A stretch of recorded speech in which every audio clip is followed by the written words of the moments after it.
Good evening. You're watching the News at 6 with me, Ishan Russell. The News at 6 is all about the day's biggest developing stories. And one of the big developments that happened today was, of course, the massive earthquake of Afghanistan. We'll be talking about that as well. But first, the headlines that we're tracking right now. Earthquake measuring 7.5 hits remote area in Afghanistan. Tremors felt across Pakistan and India. Scores fear dead.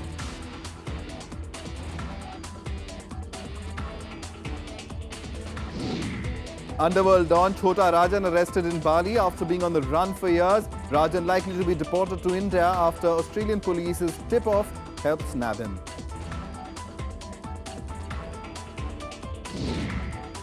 Our focus story for this evening, the Madras High Court asked Centre to consider castration as punishment for child rapists, says it can't be silent when children are being gang raped.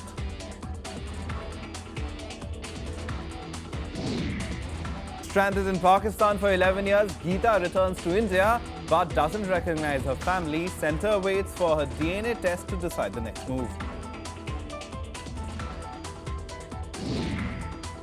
And the biggest India-Africa summit kicks off in New Delhi. 40 of the 54 invited nations to be represented by the heads of state and government.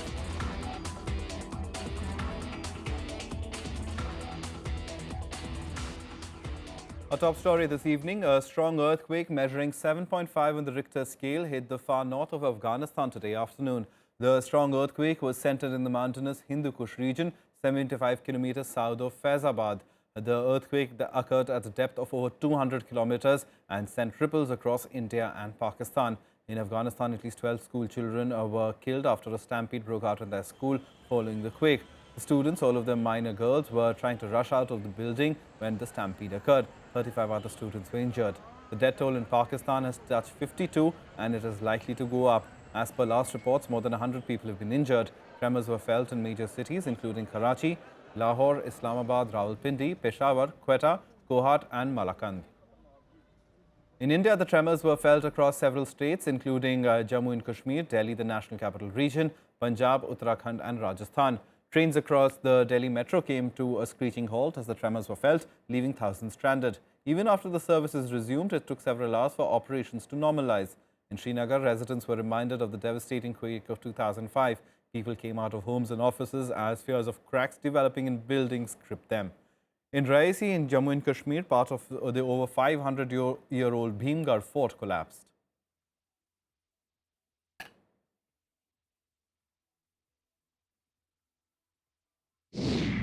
हम लोगों ने अपनी NDRF वगैरह को और अन्य दूसरी जो ऑर्गेनाइजेशंस हैं उनको पूरी तरह से अलर्ट कर रखा है। आज 2:40 पर भारतीय समय अनुसार एक अर्थक्वेक आया जिसका लैटिट्यूड है 36.5 degree north and 70.8 degree north east और इसका रीजन रहा हिंदू कुश रीजन अफगानिस्तान। अभी तक डैमेज का कोई हमारे पास रिपोर्ट नहीं है। In fact, the earthquake that was 7.5 on the Richter scale was indeed of a very high magnitude. Remember, the earthquake that happened in Nepal a few months ago, that was 7.2 on the Richter scale. So this is significantly higher than that, as well as the fact that this is a rather populous region. The tremors, of course, and the damage being felt in Afghanistan, mainly where it was the epicenter was centered in the Hindu Kush mountains. In Pakistan also, it's a very worrying situation. As of now, 52 people are reportedly killed already. There are reports of numerous damages to various buildings and indeed a worrisome situation over there. We're joined by Bilal Sarwari, a BBC correspondent from Kabul, to get the latest. Bilal, how's the situation? What's the government response been like? And what kind of damage is the government assessing right now? I'm a freelance journalist. I don't work for the BBC, just a correction. All right. As we speak, at least 23 people have been killed and more than 200 injured across the country. Badakhshan province in northeastern Afghanistan is where there are fears that there could be mountain slides caused by the earthquake, destroying at least 500 homes. In the northeastern province of Takhar, when the earthquake took place, there was a girls' school on a fourth floor of a building, and the girls panicked, resulting in a stampede which killed at least 11 girl students, injuring 25 others. most of them critically injured. And as we speak, communication lines are still down in many of the provinces. You have to remember, this is a country of the valleys. This is the country of the villages. So I guess we will know probably sometime tomorrow what sort of damage has been inflicted. And you have to remember that this is the last thing the country needs. Afghanistan is bleeding by the day. There's fighting every day. So if there's a big catastrophe, it will be another burden on the Afghan National Security Forces. Absolutely, indeed. A worrying situation, though, that developing as we speak in Afghanistan. Bilal, just in terms of the geography of the area, just help us understand, while we understand that this happened in a remote area of the Hindu Kush mountains, but there are villages, as you were pointing out, there are people who are located in remote hamlets who are not in the cities. And as far as their safety and communication with them itself is concerned, would be indeed a big task. I think indeed this is a huge challenge. Right now, communication lines are down even to some of the biggest cities in Afghanistan. You have to remember there are villages 20 kilometers away from the capital, Kabul, which has been affected. In Kabul, some buildings also collapsed. But the real worry is what sort of damage this could have in the Hindu Kush mountains, where thousands and thousands of people just reside in those villages, sometimes right under those mountains, sometimes on the top of the mountains, and sometimes not very far from those mud hills. So we'll have to see what sort of task this could be. But to say the least, Afghanistan is mourning today because at least dozens are killed and several hundred others are injured. All right. If you talk about response and relief operations, have those started? I assume the priority right now would be to just get everybody to safety in terms of extracting people out of rubble if they're trapped and finding survivors in that sense. So how's the response been like, and how difficult is it given the fact that you're talking about that there's already so much strife in the country? Well, the chief executive of Afghanistan, Dr. Abdullah has announced that there is an emergency meeting by the hour, which will come up with a plan. But you have to remember, right now the weather is very cloudy in northeastern Afghanistan. The snow has already fallen in a lot of areas. The Afghan National Security Forces are fighting a bloody war, so you don't have many helicopters. And these are areas where you can simply not go by road. I have been able to speak to a number of tribal elders who've told me that several roads leading into valleys of at least 500,000 people in some cases are closed. So I think this is a very big fight against Mother Nature in a country that is simply a country of very difficult terrains, mountains, rivers, and several bridges have also been destroyed. So cutting off crucial supply lines from the capital of those provinces into those remote villages and districts. All right, indeed, a worrying situation developing over there. Bilal Sarwari, thank you very much for coming in and helping us get a sense of what's been happening on the ground. We'll, of course, keep coming back to you to get us a sense of what's happening over there. Thanks so much for that. Well, moving on now, fugitive underworld don Chota Rajan has been arrested in Indonesia after decades on the run. On Sunday, Indonesian authorities detained him as soon as he arrived in Bali from Sydney. The arrest was made based on a tip-off from the Australian police force. Last month, they had confirmed that Rajan was living in Australia under a different identity. Wanted in a series of murders, Chota Rajan has been evading arrest for over 2 decades. Interpol had even flagged him as a wanted man back in 1995. The Bali police authority said he is likely to be deported to India. जानकारी जो प्राप्त हुई है कि बाली में, Indonesia में छोटे राजन की गिरफ्तारी हुई है। मैं समझता हूं कि अब उसके बारे में पूरी तरह से आइडेंटिफिकेशन और वेरिफिकेशन जब हो जाएगा तो उसके बाद जो भी आवश्यक कार्रवाई होगी वह आवश्यक कार्रवाई भारत सरकार करेगी। There's a close coordination between India, Australia and Indonesia in this matter, and then CBI is the nodal agency for the Interpol in India. So through the tip of the arrest has been made. So now the further process has to be taken forward by the CBI. Now to a focus story for this evening. Social activists have welcomed the Madras High Court's suggestion of considering castration as punishment for child rapists. The suggestion made to the centre in a strongly worded letter earlier this month observes that barbaric crimes should definitely attract barbaric models of punishment. The number of child abuse cases has gone up from 38,172 in 2012 to more than 58,000 in 2013 and over 89,000 in 2014. The rising cases of paedophilia is a worrying trend in India. The strong punishment could act as a deterrent, something seen in many countries, including UK, some states of the US and Poland. Indonesia recently decided to chemically castrate convicted paedophiles as punishment. This mode of punishment is being debated on in Australia as well.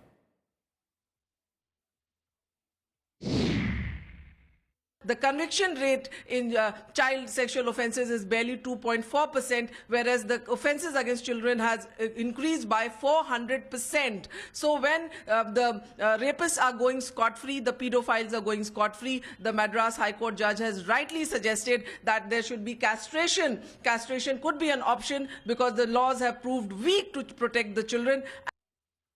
And we're joined by Soli Sorabji, former Attorney General of India, to help us understand, Soli sir, as far as this judgment itself is concerned, it says that barbaric acts could be met with barbaric acts by the state. Where do you think should the state be drawing this line, or what do you see in this Madras High Court judgment?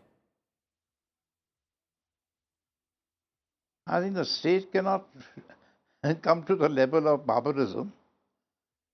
Of course, it's a that act has to be punished. But the question is, have a proper prosecuting agency, have a fast track court and punish him. But see, there should be castration. I think it's really, to my mind, something which is completely violative of the dignity of a person. Even a convict has certain basic rights. And when you castrate him, you mean to say you are going to deter the others? Isn't the best thing? Because there are so many cases where they get acquitted is because the prosecuting agency doesn't do its work properly. If it does the work properly, it is a conviction. Then the question is, what is the penalty? The penalty can make it life imprisonment if you want, amend it, but not castration. I think it's something we are going back to the dark ages. All right, indeed, a worrying situation. Completely violative of a person's human dignity, and even a convict has his human dignity to be preserved. Tomorrow you may say, gouge out his eyes or do something else. Absolutely. No, I'm totally against this. Okay, but given the fact that there's been such a rise in the number of cases, just over the past 2 years, our statistics tell us that it's gone up 100% in terms of pedophilia. And as one social activist is pointing, that there's just 2% conviction. You said it's the problem with the prosecution, the fact that the case is not strong enough. But as far as the laws are concerned, do you think they're strong enough to deal with such crimes and act as deterrents? But as I said, have the prosecuting machinery do its job properly. Get a conviction. The reason they're getting away is because there's no conviction. If there's a conviction, as it should be, then the proper penalty should be what the law prescribes. As I said, you may even make it life imprisonment, but not something like castration. All right, and talking about the High Court Tomorrow itself, why not gouge his eyes out? Talking about the High Court judgment itself, do you think, as far as the High Court itself is concerned, it should be saying something on these lines? Little louder. Sorry, didn't hear you. I was saying, should the High Court be saying something on these lines of the barbaric act should perhaps be met by a barbaric act? Or do you think the High Court was just expressing frustration and exasperation as much of the citizens would feel, given the rising number of cases? Again, we come to the same thing, rising number of cases is bad. Check that. Have these people arrested quickly, tried expeditiously, and convicted. The question of penalty comes thereafter. Now you say, if it's castration, will it help the prosecution when it doesn't do its work properly and they get off? They get acquitted? Please let us remember one thing. State cannot descend to the level of barbarism. Barbaric acts by those people should be punished, but the punishment also should not be barbaric. Tomorrow you may say, Why don't you gouge out his eyes? He looks with evil eyes on women. You can't do that. We are a civilized state. Right, we are indeed a civilized state, but there's often been a call for even death penalty for rapists. So we saw that after Nirbhaya, we saw a public outcry. Do you see, in terms of us as a society, and given the fact that we can change our laws around, do you see a movement towards this kind of a harsher punishment being talked about more, rather than addressing the problems, as you're saying, about prosecution itself? Well, you may. I know death penalty, that's a different issue altogether. You may say death penalty in these cases, but that's different. But can you say death penalty by some means like hanging him up and flogging him before he is executed? There are certain norms, civilized norms, which a civilized state must adhere to. All right. Sorry, Sarabji, we'll leave it over there, but thank you very much for coming in and sharing your point of view as far as this judgment by the Madras High Court itself is concerned. So, of course, divisions appearing about it, but let's see how the story plays out. Thanks very much for that, Sorry, Sarabji. Well, moving on now. In fact, we'll take a very quick break and be right back with lots more. Stay tuned.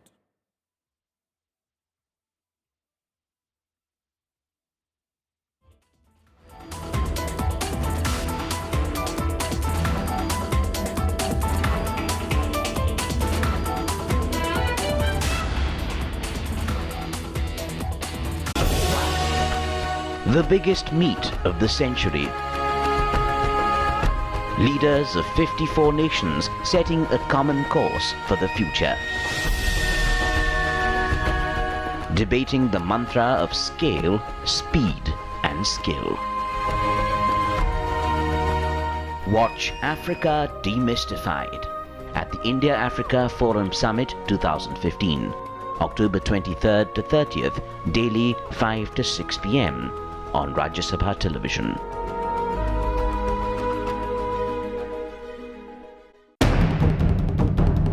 "12 years after the West dethroned Saddam, former UK Prime Minister Tony Blair tenders an apology. Did the Iraq War create Islamic State? What caused the crisis in West Asia? Watch The Big Picture at 9:30 p.m. on Rajya Sabha television.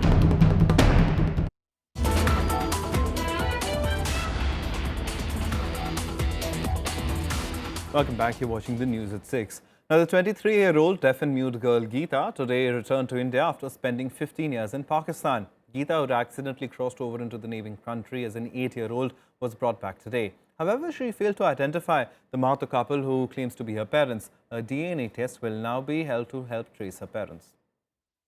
Geeta, the deaf and mute girl, finally returned home to India on Monday after having spent 15 years in neighboring Pakistan. External Affairs Minister Sushma Swaraj thanked the Pakistani government and the ED Foundation with whom Geeta stayed all these years. Sushma also said that as Geeta had failed to recognize the couple who claimed to be her mother and father, the government will continue the search for her parents. अभी गीता उन्हें पहचानने से इनकार कर रही है। वो कह रही है कि ये मेरे माता पिता नहीं हैं, लेकिन चूंकि डीएनए टेस्ट के लिए उनका रक्त भी जा चुका है और इसका भी जा चुका है, तो डीएनए टेस्ट का हम अभी इंतजार करेंगे। हमने तय किया है कि अभी हम गीता को मोनिका के साथ इंदौर की संस्था में भेजेंगे। Geeta herself seemed happy to be home after all these years. कैसे बोलूं, मुझे घबराहट हो रही है, पर मैं बहुत खुश हूं यहाँ आकर। पाकिस्तान में थोड़ी उदास रहती थी, पर यहाँ आके बहुत खुश हूं।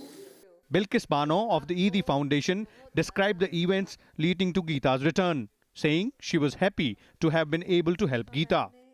मैं कहती हूँ कि आज मेरे लिए ईद का दिन है, खुशी का भी दिन है, ईद का भी दिन है। हमें बहुत खुशी हुई है, हाँ, और दुख भी होगा थोड़ा, इसलिए कि ये अपने घर पे पहुंच गई है, तो इंशाअल्लाह किनारे भी लग जाएगी।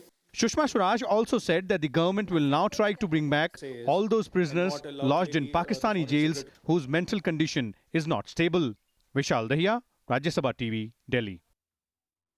Campaigning for the third phase of assembly elections in Bihar ended today, with political heavyweights making last-minute appeals to voters in constituencies that go to the polls on Wednesday. Star campaigners like Prime Minister Modi and Rahul Gandhi held rallies in different places in the state.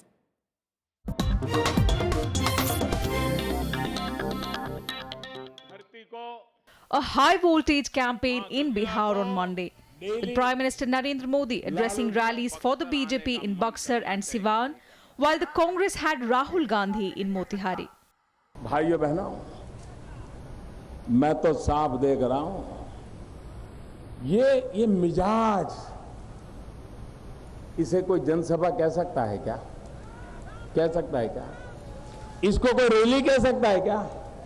अरे भाइयों बहनों, मैं तो देख रहा हूं, ये तो रैली से भी आगे निकल चला गया, रेला से भी आगे निकल चला गया। ये तो परिवर्तन का मेला है, मेला, परिवर्तन का मेला। चुनाव में मोदी जी ने कहा था कि अच्छे दिन आएंगे, दाम बहुत बढ़ गए हैं, महंगाई बहुत हो गई है, मैं महंगाई को कम करूंगा। वही व्यक्ति जो यहां आता था, रोज भाषण करता था कि भाई दाम बढ़ गए हैं, मैं दाम कम करूंगा। 70 रुपए की दाल होती थी, आज 200 रुपए की दाल है। उसके बारे में एक शब्द नहीं कहते हैं। The third phase elections will witness polling for 50 seats spread across 6 districts. It's the highest number of seats in any phase so far. Elections were held for 49 seats in the first phase and 32 in the second. From Buxar to Siwan, Prime Minister Narendra Modi continued his tirade against the Grand Alliance.